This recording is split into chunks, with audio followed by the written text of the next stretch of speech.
Let's head over to our kitchen now and check in with ABC7 Culinary Director Judi Gallagher and find out what's for lunch today. Hi, Judi.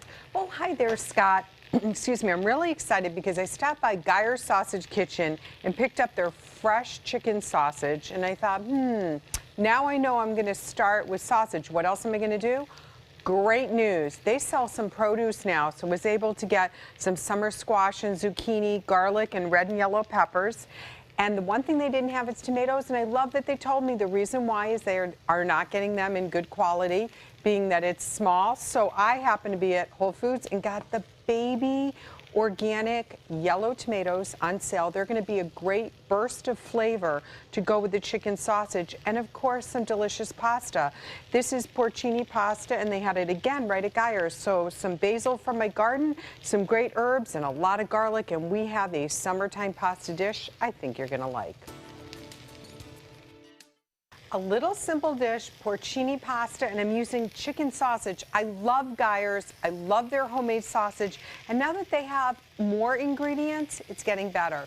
From sauces and produce, it's just really great. So what I'm doing now is I'm cooking off the chicken sausage. The thing I want you to remember about using chicken and sausage and turkey sausage, you've got to make sure they're cooked through. It's even with the pork sausage, you have a little wiggle room, but with this, it's got to be through. So I brown it on both sides, and then it goes in a 400-degree oven, in a little casserole pan or a cookie sheet, just to make sure. It'll still be plenty moist because we're going to add a teeny bit of oil as it's starting to cook. Once you've turned it is when I add the oil. I don't want it to fry in the oil.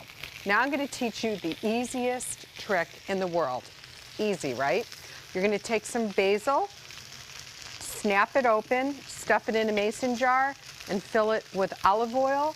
And I always put in a pinch of salt to just give it that little stabilizer.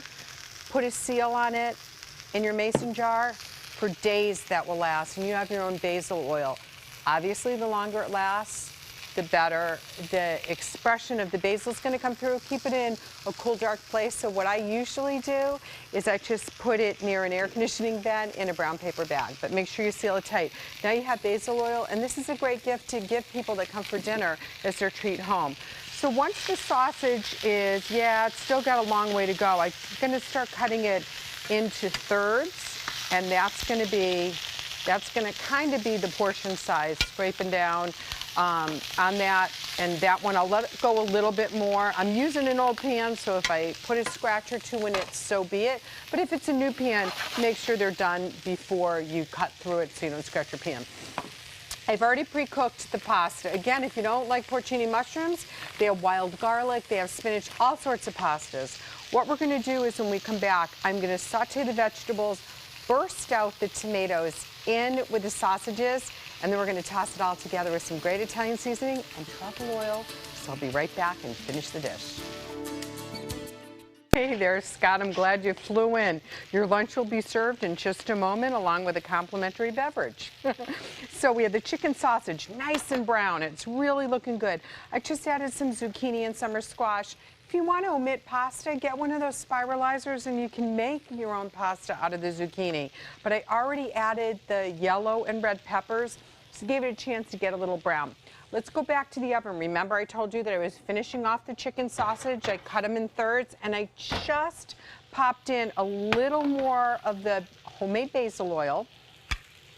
And I'm going to stir that all around. Oh yeah, this just looks great. It smells great. All the moisture in there, most of it just comes from the chicken sausage, a little of that great homemade basil oil that we made. Now we're going to add more garlic, and I say the more, the better. We're going to season the dish with some salt and pepper. Remember, a good homemade sausage is going to have its own seasoning, so don't go too crazy on that. You can adjust. Now, because we have the moisture from the sausage, we didn't have to save pasta water.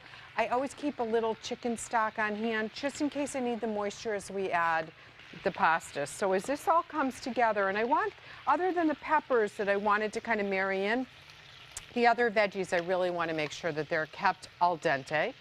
If you wanted to use a cheese, I find it really fun to sprinkle in a few pieces of feta cheese into this, and it's kind of a marriage. It looks like an Italian dish, and then you add the feta cheese, but it works really well. And of course, you can go very traditional and do some shaved Parmesan on top. Now I'm going to take the cooked noodles, and these really are noodles. These noodles are also really good in homemade soup, just to give it a little bit more flavor. I'm going to let that just kind of sit for, probably 2 minutes, and I'll give it a stir. Some more of the basil oil, and it's okay to get some of that basil that's infused right in there. And then, right before I serve it, a teeny bit of truffle oil, and that will marry the porcini flavor that's going on in that pasta. So when we come back, I think lunch is just about ready for Scott and John, and we'll have a taste. We are back in the kitchen. Hi, everyone. And we're talking about beautiful, beautiful pasta. I love pasta. It's just so good. Well, with the last name Scalzi, you better. But I do too. I love it. But this is so. And if you did want to omit the pasta and just do like the zucchini noodles, you can. I have your fork ready. So tuck Which in one? there, buddy. This one here? Either or. So it has the burst of yellow tomatoes. I made that basil oil with a little infused garlic. So it reminds you of summertime sausage and peppers, right? Delicious chicken sausage from Geyer's, and they just made my life so much easier by having some Delicious. produce available. Little feta cheese, and ooh. You know, the first time I heard about the chicken sausage, I was thinking to myself, I don't know, how's it going to agree. taste good without pork? But it tastes great. And that's a great. good key, is to buy a quality one like Geyer's. It's making it fresh, and their seasonings are really good, and it really does interpret well. So you're right. Good stuff. The recipe is on our website, MySuncoast.com. Thank you very much, Click Judi. on the dining page Yep. to get the recipe, the video, and John's eating capabilities. Scott, I'll send it back to you. I think John likes it, that's for sure.